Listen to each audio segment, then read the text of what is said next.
afternoon we are going to interview the Dr. Leo Merida, and he's now with us, and we are starting with the interview. So good afternoon, Doctor. Thank you so much for helping us with this interview. So please, we hope you answer our questions. So our theme is, how does atmosphere pollution affect the development of the interrelated carbon? So the first question is, how does environmental pollution affect plant gene DNA? Okay, well, I would say that it is difficult to determine because there is a need of different and various studies, specific studies on the effects on the DNA of the plant. However, as far as not only environmental but air pollution, which is I think the main topic that we are going to cover in the interview, there have been studies that indicate that the plants are affected by acid rain, and acid rain originates from air pollution. Okay. So there are effects, but as far as DNA, I'm not aware of any study focusing on this aspect. Okay, thank you. And continuing with second question is, what kind of change occur in the physiology of the tree when it happens? Okay, I'm going to answer in general, okay, or with reference to studies on other type of trees.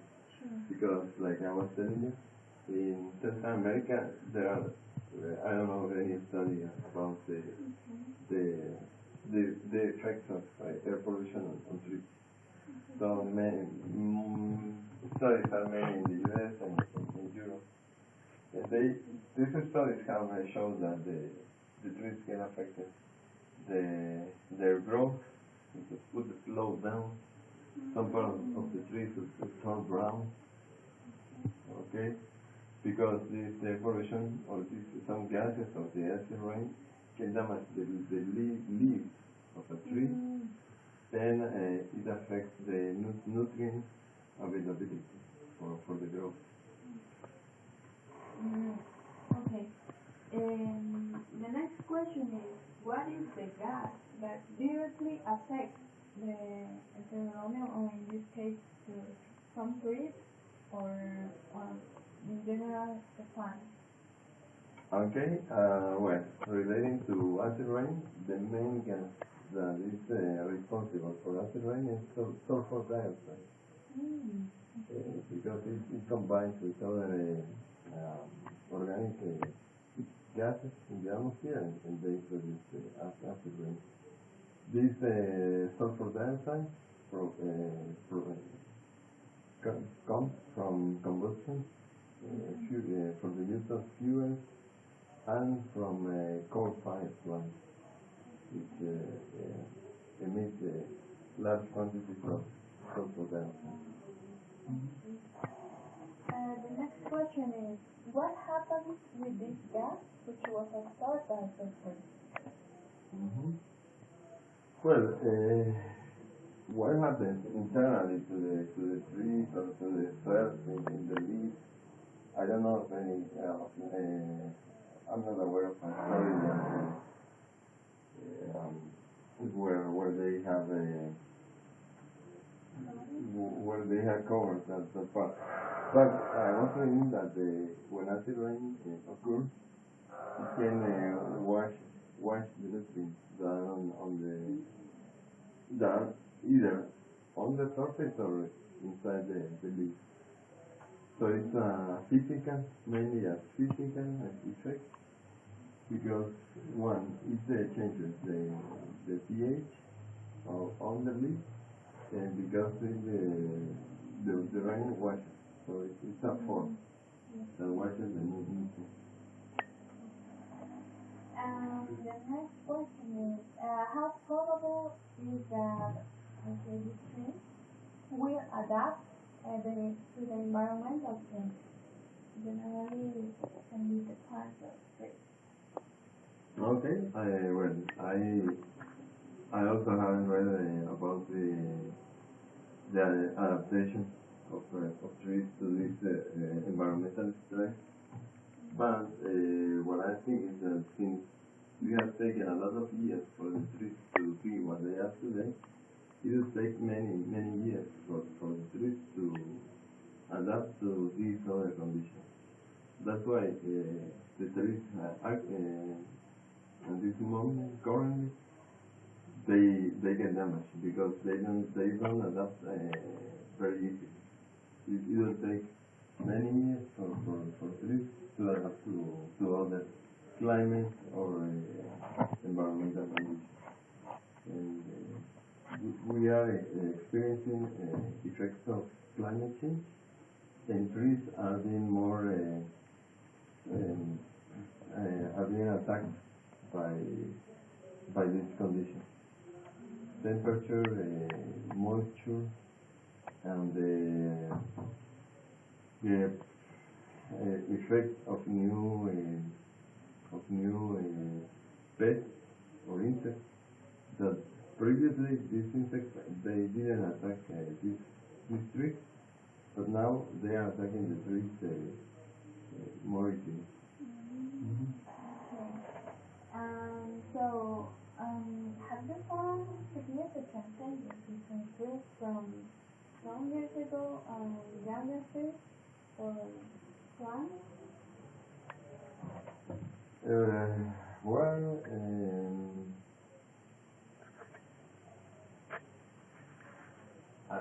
as far as difference because of the changes in time, no, I don't know of any evidence that the trees now are different than before.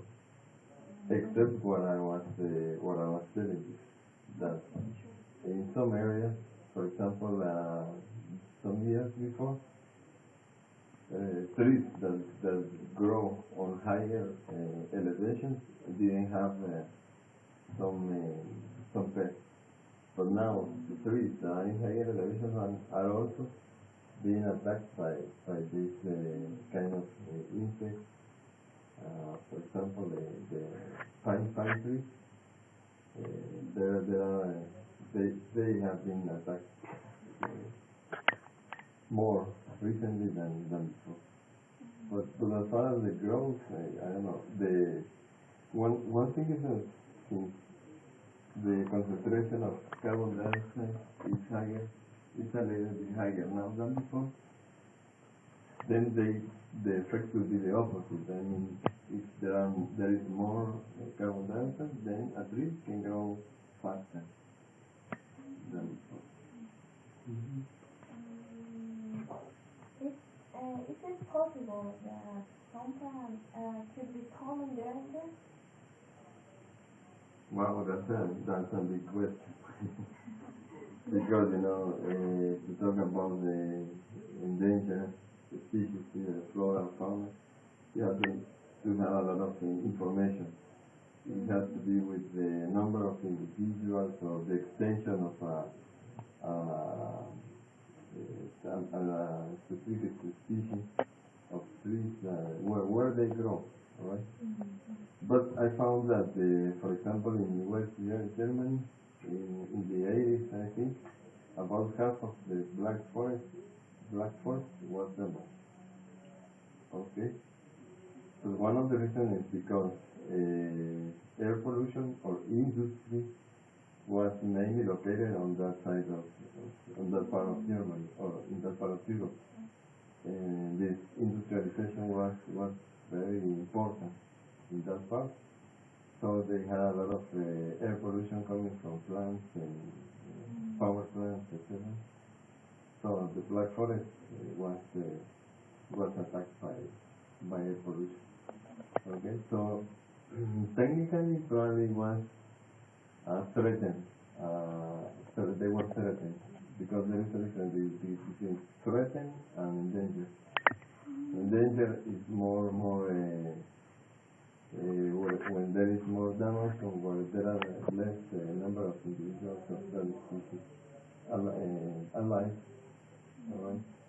Well, the damage was huge because 50% of the trees were damaged. I also read that they found some trees. Well, the same problem that I was talking about the pine in New England.